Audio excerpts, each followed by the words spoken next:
na naramdaman ko sa katawan ko, syempre yung dugo hindi nakalabas sa katawan ko.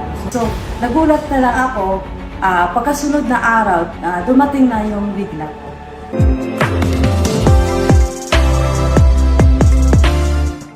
Ako nga pala si Julina Ganaganag, OFW sa Qatar.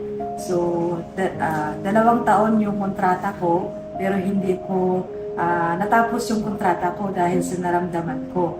So, naka-decide po ako na umuwi kasi nga hindi na ako makatrabaho na maayos doon. So, nung umuwi na ako, pagdating ko dito sa Pilipinas, nag-try po akong uminom ng 8 herbs kasi yung sakit, yung karamdaman ko pala doon sa ibang bansa is hindi ako nirigla ng 1 taon. So, sa 1 taon na yan siguro na naramdaman ko sa katawan ko, syempre yung dugo hindi nakalabas sa katawan ko. So, yung puson ko at saka yung sa biwang ko, sobrang sakit talaga. So, yun yung dahilan kung bakit ako nakauwi. So, nung nakauwi na ako dito sa Pilipinas, nag-try lang po akong uminom nito.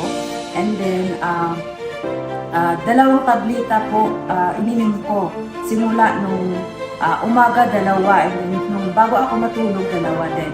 And then after another day, uminom ako ulit.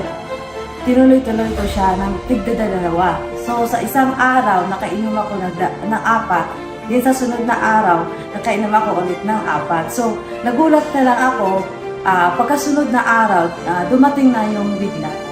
So sobrang thankful talaga ako dito sa 8 herbs kasi malaking tulong po siya sa akin. Kasi sobrang kinakabahan na kasi ako that time kasi syempre grabe na talaga yung naramdaman ko doon sa ibang bansa.